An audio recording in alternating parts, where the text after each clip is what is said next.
नमस्कार, आप सभी का स्वागत है द साइंस मास्टर ब्रजेश ओझा में। इस वीडियो को पूरा देखिए और अपना नोट्स खुद से तैयार करिए। कोई भी प्रॉब्लम हो तो कमेंट बॉक्स में मुझसे पूछ सकते हैं। आपके प्यार, स्नेह और सब्सक्राइब करने के लिए आप सभी का धन्यवाद। Hello, good evening everyone and welcomes you once again in class 8 science. तो क्लास 8 का साइंस का आज दूसरा जो पार्ट है हमारे चैप्टर, जिसका नाम है सिंथेटिक फाइबर एंड प्लास्टिक। तो उसका पहला पार्ट हम लोगों ने पढ़ लिया था, जिसमें हम लोगों ने सिंथेटिक फाइबर्स के बारे में जानकारी ली थी। आज दूसरा पार्ट उसी का लेकर के आप लोगों के बीच में मैं उपस्थित हूँ, जिसका नाम है प्लास्टिक्स। आज का जो दौर चल रहा है, इसको हम लोग क्या कहते हैं? इसको कहते हैं एज ऑफ प्लास्टिक्स। प्लास्टिक का एज क्यों कहते हैं भाई? क्योंकि जो भी सामान हमारे आसपास में दिखाई दे रहे हैं वो सारे के सारे प्लास्टिक्स के बने हुए हैं। कूलर का कवर हो, पेन हो, हमारा मार्कर हो, जो भी है, मोबाइल की कवरिंग हो, चेयर है, टेबल है, बहुत सारी ऐसी चीज़ें हैं जो हम अपने घरों में देखते हैं। और अनगिनत वो सारी की सारी चीज़ें किसकी बनी हुई हैं? प्लास्टिक की बनी हुई हैं। तो जैसे एक कभी आयरन एज था, कभी कॉपर एज था, वैसे ही आज का जो एज है वो प्लास्टिक का एज है। प्लास्टिक के ऐसे ऐसे सामान बनते हैं जिसको देख करके हम बिलीव भी नहीं करते और काफ़ी हार्ड होते हैं। कोई भी हार्ड सब्सटेंस रखने के लिए, उठाने के लिए, बॉडीज़, आजकल कारों की जो बॉडी बनती है वो फाइबर की ही बनती है। प्लास्टिक्स इन्वॉल्व होते हैं उनमें भी कहीं ना कहीं, ताकि उनको हल्का बनाया जा सके। तो हल्का भी है, ड्यूरेबल भी है। और प्लास्टिक भी हमारे सिंथेटिक फाइबर की तरह ही क्या है? ये भी एक तरीके के पॉलीमर्स हैं। प्लास्टिक्स भी क्या है? एक तरीके के पॉलीमर्स हैं, जो कि किससे मिलकर के बने हैं? बहुत अलग अलग तरीके के मोनोमर से मिलकर के बने हैं। तो बहुत सारे मोनोमर्स एक साथ जब मिलते हैं तो क्या बनाते हैं? प्लास्टिक्स बनाते हैं, एक पॉलीमर बनाते हैं। प्लास्टिक जो वर्ड है वो कहीं ना कहीं प्लास्टिसिटी से आया है। किस वर्ड से आया है? वो वर्ड आया है प्लास्टिसिटी। प्लास्टिसिटी का मतलब क्या होता है? जिसको मोल्ड किया जा सके। प्लास्टिक ऐसे सब्सटेंस होते हैं जिनको अगर गर्म करें तो वो सॉफ्ट हो जाते हैं, और सॉफ्ट होने के बाद में उनको किसी भी शेप में इजीली मोल्ड किया जा सकता है। तो ये जो नेचर होता है किसी भी प्लास्टिक सब्सटेंस का, पॉलीमर का, उसी को हम लोग क्या कहते हैं? प्लास्टिसिटी कहते हैं, यानी लचीलापन। हम लोग कहते हैं कि प्लास्टिक के डॉल की तरह है। अगर कोई मनुष्य हमें बहुत लचीला दिखाई देता है, कोई डांस फॉर्म इस तरीके का है कि उसके बॉडी के अंदर में बहुत ज़्यादा फ्लेक्सिबिलिटी हो, तो उसको हम लोग कहते हैं कि प्लास्टिसिटी है। ये प्लास्टिक की तरह है, जिसको किसी भी शेप में मोड़ दें, लेकिन वो ड्यूरेबल होता है, आसानी से टूटता नहीं है। तो ये प्लास्टिसिटी नेचर की वजह से हम इसे क्या कहते हैं? ऐसे सब्सटेंस को क्या कहते हैं? प्लास्टिक कहते हैं। प्लास्टिक हमारे जो है वो दो तरीके के होते हैं। प्लास्टिक जो है वो कितने तरीके के होते हैं? दो तरीके के प्लास्टिक होते हैं। एक को कहते हैं हम लोग थर्मोप्लास्टिक। क्या कहते हैं? थर्मोप्लास्टिक कहते हैं। और एक को क्या कहते हैं? एक को कहते हैं थर्मोसेटिंग प्लास्टिक। Thermosetting plastic. एक को थर्मोप्लास्टिक कहते हैं और एक को थर्मोसेटिंग प्लास्टिक कहते हैं। तो थर्मोप्लास्टिक क्या होते हैं? डेफिनेशन से समझने का प्रयास करिएगा। थर्मोप्लास्टिक क्या होते हैं? That can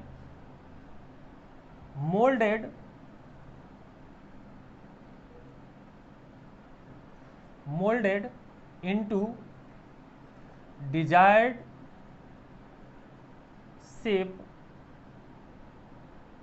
shape on heating. जिनको गर्म करके अपने डिजायर्ड शेप में, अपने इच्छा अनुसार किसी भी रूप में उनको मोल्ड किया जा सकता है, तो उसको हम लोग कहते हैं थर्मोप्लास्टिक। एग्जाम्पल अगर बात करें, एग्जाम्पल क्या होंगे इसके? तो पीवीसी यानी पॉलीविनाइल क्लोराइड। पीवीसी के पाइप्स आते हैं, पानी के पाइप जो आपके घरों में है वो पीवीसी के पाइप्स हैं। तो ये जो पाइप है पीवीसी के, वो क्या है? वो थर्मोप्लास्टिक्स हैं। जो पाइप्स लगाए जाते हैं पानी निकालने के लिए, वो पीवीसी के पाइप्स हैं, वो भी थर्मोप्लास्टिक्स हैं। तो उनको हम लोग गर्म करके डिजायर्ड शेप में मोल्ड कर सकते हैं, उनको रूप दे सकते हैं कोई भी, तो उनको हम लोग कहते हैं थर्मोप्लास्टिक। थर्मोसेटिंग प्लास्टिक्स क्या होते हैं? कह रहे हैं that cannot be moulded into desired shape on heating. इनको गर्म करके हम लोग डिजायर्ड शेप में इनको मोल्ड अप नहीं कर सकते हैं। जैसे एग्जांपल है बेकेलाइट। बैकलाइट। बैकलाइट क्या होते हैं? जो इलेक्ट्रिकल स्विचेस होते हैं वो किसके बने होते हैं? बैकलाइट के बने होते हैं। तो इलेक्ट्रिकल स्विचेस, अगर स्विचेस जल गए हैं, आपके घर में बहुत सारे ऐसे स्विचेस होंगे, इलेक्ट्रिकल स्विचेस जो जल गए होंगे, और जलने के बाद क्या हम उनको फिर से ठीक कर सकते हैं क्या? उनको गला करके फिर मोल्ड कर सकते हैं?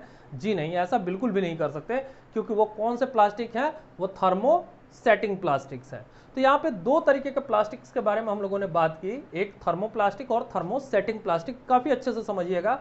थर्मोप्लास्टिक है उसको डिजायर्ड शेप में मोल्ड कर सकते हैं, और थर्मोसेटिंग प्लास्टिक है जिसको हम डिजायर्ड शेप में मोल्ड नहीं कर सकते। बैकलाइट जो आपके घरों की जो इलेक्ट्रिकल स्विचेस होती हैं वो बैकलाइट की बनी होती हैं, जो कुकवेयर के हैंडल्स होते हैं वो बैकलाइट के बने होते हैं। पीवीसी थर्मोप्लास्टिक है जिसको डिजायर्ड शेप में मोल्ड किया जा सकता है। तो पानी के पाइप्स आपके घरों में है, वायर का जो इंसुलेशन है, जो लाल पीले हरे रंग के वायर आपको दिखाई देते हैं, तो उसके ऊपर की जो प्लास्टिक की कवरिंग है वो पीवीसी की बनी हुई है। तो यहाँ पे बात बहुत ही स्पष्ट है, थर्मोप्लास्टिक और थर्मोसेटिंग प्लास्टिक्स क्या होते हैं। चलिए बात करते हैं कुछ हम लोग general properties and uses of plastics. तो जनरल प्रॉपर्टी के ऊपर में हम लोग बात करेंगे कि प्लास्टिक का जनरल प्रॉपर्टी क्या होता है। तो प्लास्टिक की जनरल प्रॉपर्टी के ऊपर में बात करेंगे यहाँ पे सीधे सीधे। General property, general properties, properties. तो पहला जो इसमें है टॉपिक है हमारा कि प्लास्टिक्स जो होते हैं वो नॉन रिएक्टिव होते हैं। Plastics are non reactive. चलिए समझिएगा इस बात को, प्लास्टिक आर नॉन रिएक्टिव। तो प्लास्टिक किसी भी केमिकल सब्सटेंस के साथ में किसी रिएक्शन में नहीं जाते हैं। तो बहुत सारे आजकल हम लोग देखते हैं कि लैब में, अगर केमिस्ट्री लैब में आप जाएंगे तो बड़े सारे जो केमिकल्स हैं, इवन द एसिड्स, उनको भी हम लोग इस तरीके के प्लास्टिक के बोतल में ले आते हैं ताकि वो किसी तरीके की केमिकल रिएक्शन के प्रोसेस में ना जाए। जो पानी के पाइप्स होते हैं, खाने पीने की जो पैकेजिंग के डब्बे होते हैं, वो सब किसके बनते हैं? प्लास्टिक के बनते हैं, क्योंकि प्लास्टिक किसी भी तरीके के केमिकल रिएक्शन में भाग नहीं लेते हैं। तो इस आधार पे हम कह सकते हैं कि प्लास्टिक्स क्या होते हैं? Plastics are non reactive. तो पानी के पाइप्स किसके बनते हैं? पीवीसी के बनते हैं। तो पीवीसी के जो पानी के पाइप्स होते हैं या जो खाने पीने के जो डब्बे होते हैं हमारे, वो भी सारे के सारे जो हैं वो किसी केमिकल रिएक्शन में नहीं जाते, इसीलिए इनको क्या कहते हैं कि प्लास्टिक्स आर नॉन रिएक्टिव। तो प्लास्टिक जो होते हैं वो नॉन रिएक्टिव है। प्लास्टिक्स की अगर बात करें तो प्लास्टिक जो है वो हमारे दूसरा जो है कि light, plastics are light. Plastic जो होते हैं वो कैसे होते हैं? हल्के होते हैं। Plastics are light. एग्जाम्पल है इसका थर्मोकोल। थर्मोकोल देखा है आप लोगों ने? बड़े सारे प्रोजेक्ट्स वगैरह आप लोग थर्मोकोल के ऊपर में बनाते हैं। और थर्मोकोल कैसा होता है? एकदम हल्का होता है। तो एकदम हल्का होता है, कितना बड़ा भी थर्मोकोल का सीट ले लेंगे वो थर्मोकोल एकदम हल्का ही होगा। तो ये इसका नेचर है कि प्लास्टिक्स आर लाइट। हमारे घरों में जो भी चीज़ें, प्लास्टिक की चेयर हो और लोहे की चेयर हो, तो आपको कौन सा हल्का महसूस होगा? जो प्लास्टिक की चेयर है वो काफ़ी हल्का महसूस होगा। तो प्लास्टिक की जो चेयर होती है वो हल्की होती है लोहे से अपेक्षा, अगर उसको कंपेयर करें तो plastics are light. Plastics are strong and durable. Plastics कैसे होती हैं? Plastics are strong and durable. Plastic जो है मजबूत तो होती है, लेकिन उसके साथ साथ में इसकी जीवन अवधि भी बहुत ज़्यादा होती है, ड्यूरेबिलिटी इसकी बहुत ज़्यादा होती है। ड्यूरेबल से क्या मतलब है? ड्यूरेबल से मतलब है कि लंबे समय तक चलने वाली होती है। हमारे घरों में अगर हम देखें तो कोई अगर चेयर खरीदी गई है आज से 10-15 साल पहले की, तो अभी भी वो चेयर चल रही है। या कोई प्लास्टिक के सामान है हमारे घरों में, तो बहुत पुराने होने के बावजूद भी, भले उसका कलर फेड कर गया हो या ऊपर से सरफेस उनका खराब हो रहा हो, लेकिन अभी भी वो चल रहे होंगे। तो स्ट्रांग होने के साथ साथ में ड्यूरेबिलिटी भी होती है। जैसे अगर हम लोग बात करें जो हमारे कुकिंग वेयर्स होते हैं, जैसे मेलेमाइन है, मेलेमाइन, तो मेलेमाइन से क्या बनाए जाते हैं? कुक वेयर्स बनाए जाते हैं, कुकिंग वेयर्स बनाए जाते हैं। जो बर्तन है खाने पीने की, जो प्लेटें हैं, जो कलछल वगैरह है, वो सारी चीज़ें किससे बनाई जाती है? मेलेमाइन की बनाई जाती है, मेलेमाइन की बनाई जाती है। पॉलीथीन है, जो कैरी बैग्स हैं हमारे, पॉलीथीन देखते हैं ना, बहुत सारा सब्जी वगैरह हम लोग खरीद करके पॉलीथीन में लेकर के चले आते हैं। हम लोग कहते हैं अरे भाई फट जाएगा, लेकिन दुकानदार कहता है कि नहीं साहब, ये 5-10 किलो आराम से वजन लेकर के जा सकते हैं उसमें। तो 5-5, 10-10 किलो हम लोग सब्जी वगैरह खरीद करके प्लास्टिक में लेकर के चले आते हैं। तो पॉलीथीन के जो कैरी बैग्स हैं, पीवीसी का जो खिलौने वगैरह होते हैं, जो फर्नीचर होते हैं, वो सब बनाने के काम में पीवीसी को ले आया जाता है और वो काफ़ी मजबूत होते हैं। मोटे से मोटा आदमी भी चेयर पे बैठ जाए तो ऐसा नहीं है कि प्लास्टिक का है तो टूट जाएगा, मजबूती होती है उनके अंदर में। तो plastics are strong and durable.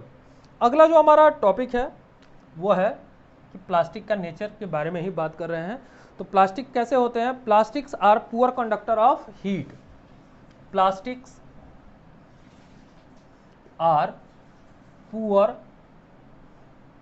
Conductor of heat and electricity.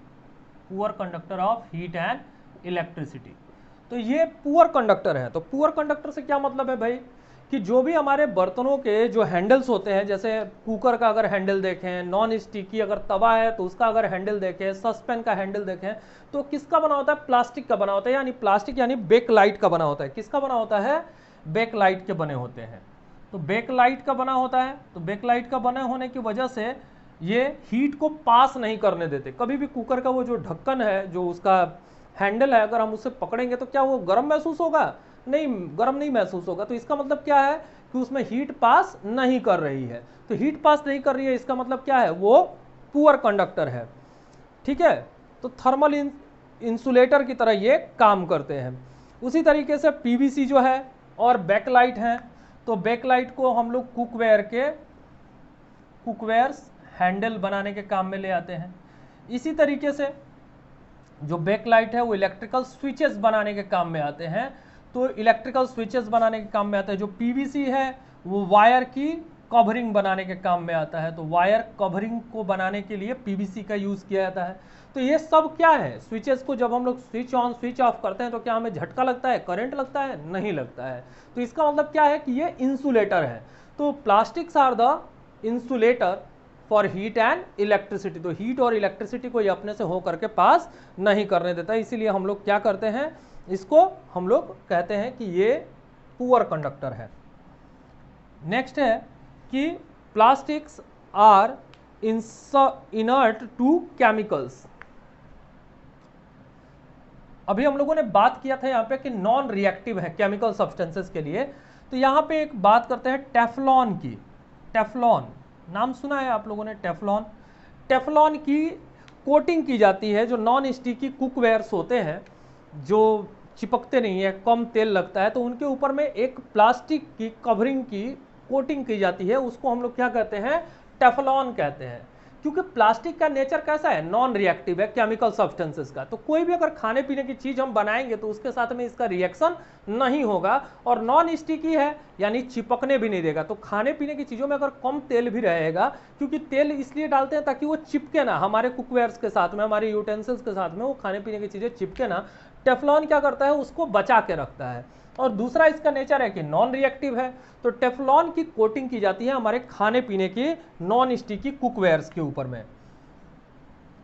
Non sticky cookwares, तो नॉन स्टिकी जो हमारे कुकवेयर्स होते हैं उनके ऊपर में टेफ्लॉन की कोटिंग करके उसे नॉन रिएक्टिव नेचर की वजह से खाना बनाने के काम में ले आया जाता है। Plastic are insoluble in water. अगला जो हमारा टॉपिक है वो क्या है? 6th टॉपिक है इनसॉल्युबल इन वाटर। यानी अगर पानी में छोड़ दिया जाए तो ये ऐसा नहीं है कि पानी में घुल जाएंगे। इनसॉल्युबल इन वाटर, तो पानी के जो पाइप्स हैं, अगर ऐसा होता तो पानी के पाइप्स कभी भी गल करके हमारे पेट में चल गए होते। ऐसा तो है नहीं, इनसॉल्युबल है। नेक्स्ट है कि these are plastics are highly inflammable.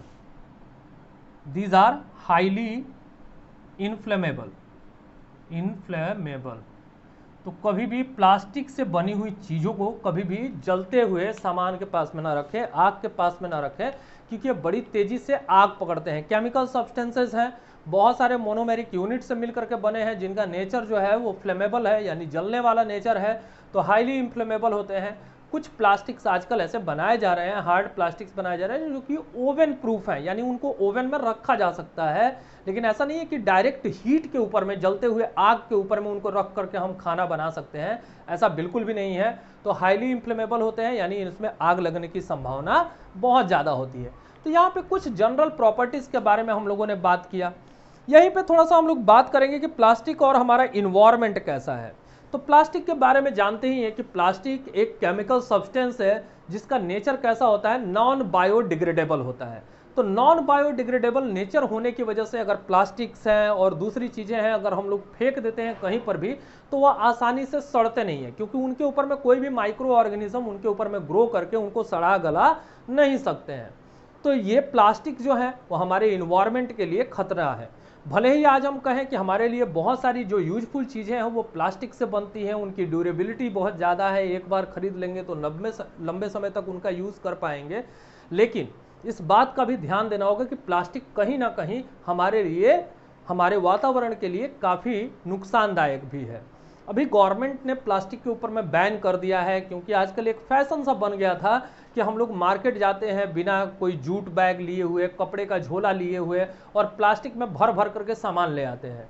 ये हमारा स्टेटस सिंबल भी कई बार बन जाता है, क्योंकि मोहल्ले में कई सारे लोग देखते हैं कि अरे इनके यहाँ तो बड़ा प्लास्टिक में भर भर करके सब्जी आती है, कपड़े आते हैं, तो हमको लगता है कि ये हमारा स्टेटस सिंबल है, लेकिन कहीं ना कहीं यह हमारे वातावरण के लिए, हमारे इन्वायरमेंट के लिए काफ़ी नुकसानदायक है। So stop using the plastics, ये एक प्लेस हम लोग को लेना पड़ेगा, ये प्रतिज्ञा करनी पड़ेगी कि हम लोग कम से कम प्लास्टिक्स का यूज़ करें। प्लास्टिक से एयर पोल्यूशन होता है, अगर प्लास्टिक को कहीं पर भी अगर हम जला देते हैं तो क्योंकि प्लास्टिक बहुत सारे हार्मफुल सब्सटेंसेस से मिल करके बना है, तो उसमें से हार्मफुल गैसेस निकलती हैं जो हमारे लिए अच्छा नहीं है, कई तरीके की बीमारियां फैल सकती हैं। हमारे जो गार्बेजेस होते हैं, जो कूड़े घर से निकलते हैं, उसमें से 50% से ज़्यादा पार्ट प्लास्टिक का ही होता है, प्लास्टिक की थैलियाँ होती हैं, प्लास्टिक के बोटल्स होते हैं, तो उनको अगर हम सीधे सीधे जला दें तो उसमें से हार्मफुल गैसेज निकलती है।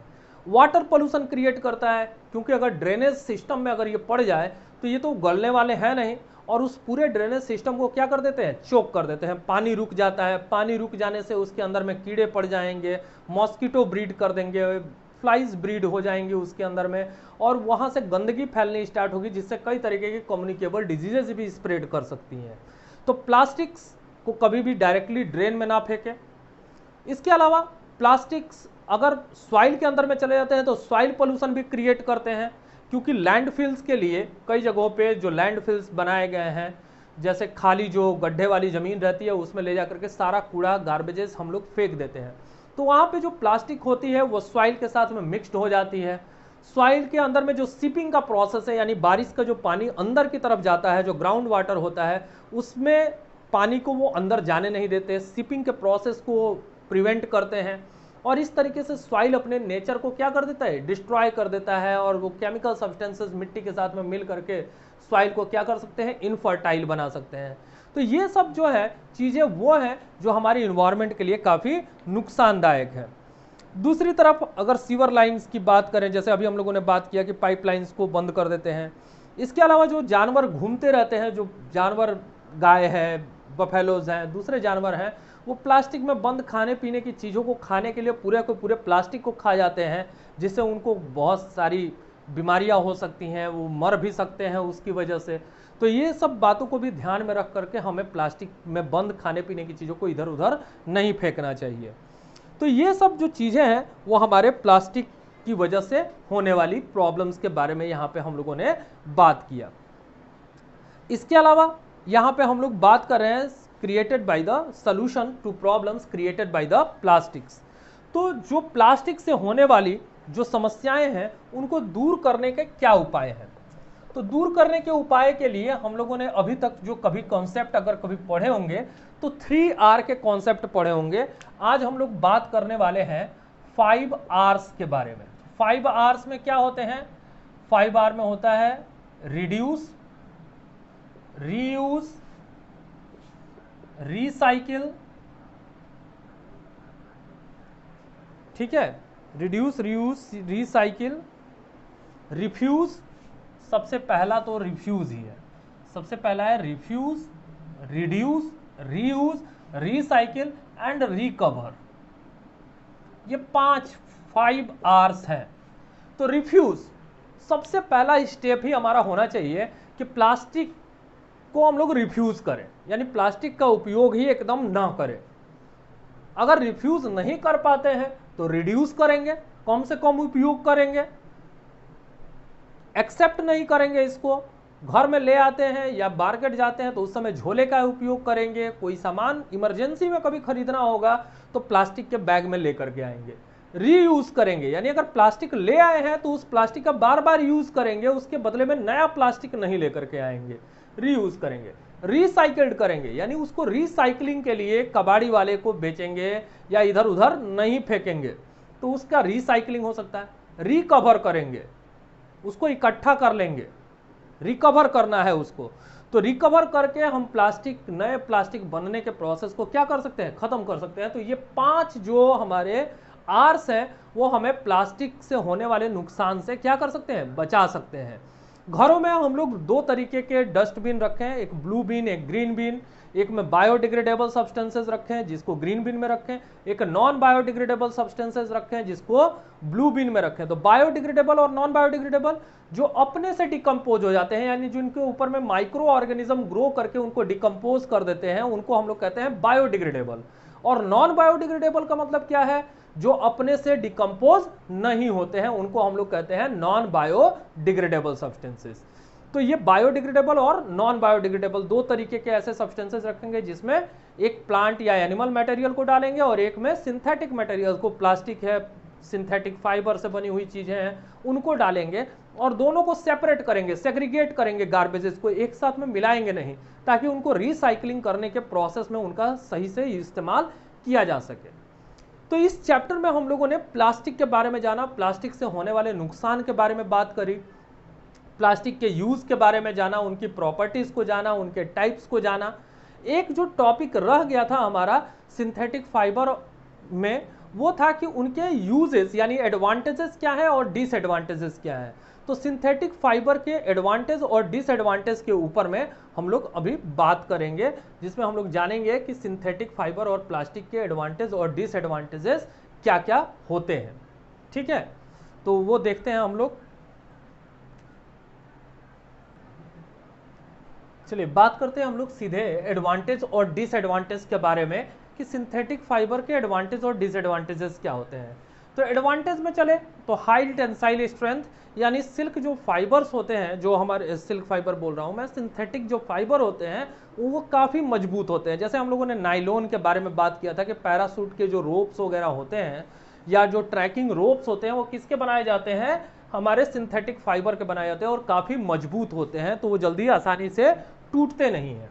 दूसरा है लो वाटर एब्जॉर्प्शन, यानी सिल्क के बने हुए, सिंथेटिक फाइबर के जो बने हुए हमारे कपड़े होते हैं, अगर उनको हम धो करके और धूप में सूखने के लिए छोड़ दें तो काफ़ी जल्दी वो सूख भी जाते हैं और उसको दोबारा हम लोग यूज कर सकते हैं बहुत जल्दी से, क्योंकि उनका जो वाटर एब्जॉर्प्शन का रेट है वो काफ़ी कम होता है, यानी वो वाटर को बिल्कुल एब्जॉर्ब भी नहीं करते हैं।